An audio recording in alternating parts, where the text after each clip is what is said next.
I had a return on a JoyTech Egrip, and it's a nice device all on its own, but not particularly made for my style of vaping. My style in particular would be straight long inhale, and it's pretty much impossible without getting sore to do long inhales with this because the airflow is just so tight. And I do have the screw out completely, so it was as open as it could be.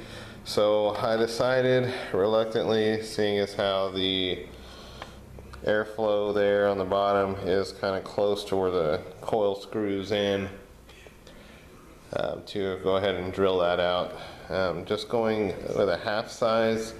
I have standard drill bits, and I'm going through a metric hole, so it's basically a half size up.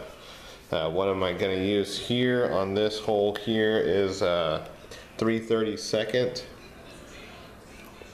and also a 1/16 for this piece here. This is where the coil screws on. There's 4 holes there, but it's not going to be a job complete until I actually open them all up.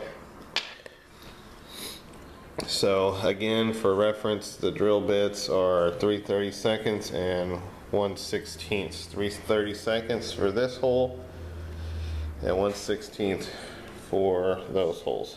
Alright.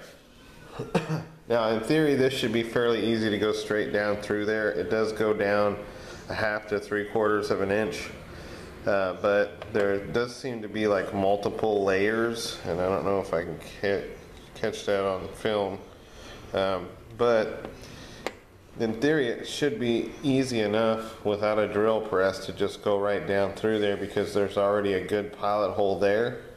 So I'm crossing my fingers, seeing if this will work. If it doesn't, I'm not out much, because selling a used unit isn't, you don't get the same amount of money as you do selling a brand new unit, obviously. So just kind of documenting this in case anybody else out there feels brave enough, should I be successful to be able to do this. And when I'm done, you should still be able to use your adjustment screw. So if it's too open for you, then you can use your adjuster and turn it down. I'm just going to go really slow because I don't want this area here to get blown out where it screws in. So I've got my drill set to low, and I've got a little bit of clutch on there, so I'm gonna see about getting this done easily.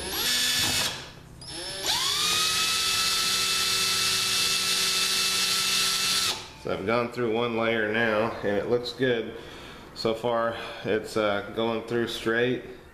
I've opened up the air hole quite a bit, hopefully you can see that.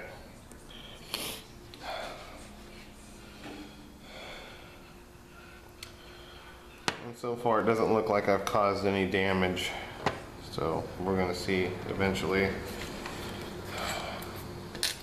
Next step, I am putting on the 1/16 drill bit, and I'm going to start drilling through the coil holder, tank plug, whatever you want to call it.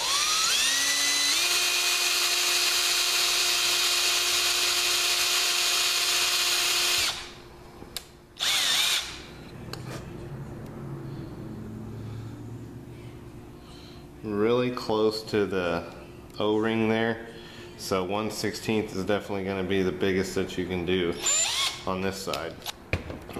Okay, so there you go, 1/16 inch holes in there, and I still got a good seal right there, so we'll see.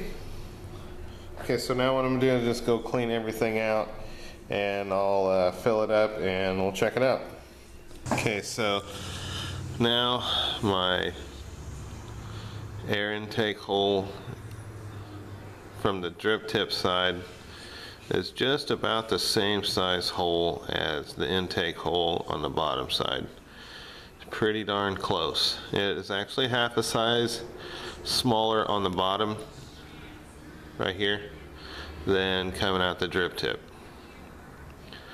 Okay, and when I say half a size, it's because I know they're using metric and I'm using standard, but having those sizes in between is a good thing in most cases. So I've got this all cleaned out. What I did was used a blunt tip needle, and I just kind of flushed through here, the intake hole, flushed inside the tank, flushed around the sides in here. Really good. I did that probably about 15 times. So 150 milliliters of water through there, and being careful not to get it, you know, you can't just rinse this thing out. It's got a battery built into it. You know, it's not hard to clean this thing out though. You can fill up that tank a bunch. It does come out the bottom like it would in a normal tank where the drip tip is. You know, it's not super hard to get this thing cleaned out. That is a tank. It's designed to be wet, so there's a lot of times where people are out there saying that, you know, it's hard to clean the tank. Well, it's really not that hard to clean this tank out. I do recommend the blunt tip needle syringe. It's a 10 mil syringe, and it's really simple to clean this out. Like I said, it's designed to be wet. So now what I'm going to do is, since I do have my bottom cap off of there, I'm going to put the coil back in, the lower cap, and I'm going to just go ahead and fill my tank through the top instead of on the side door.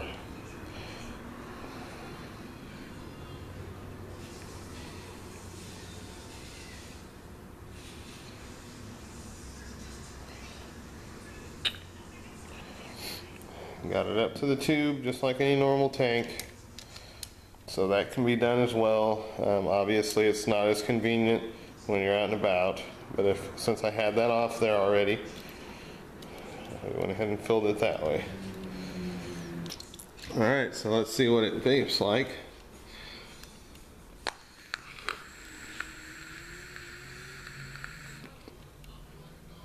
Much more open. Yeah, that's definitely a mod worth doing.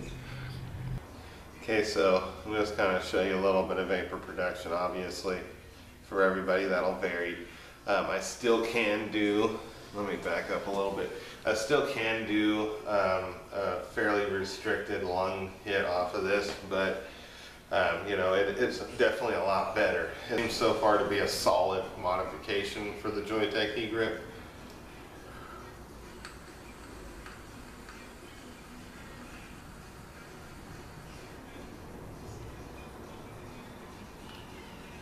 I might actually keep this thing around.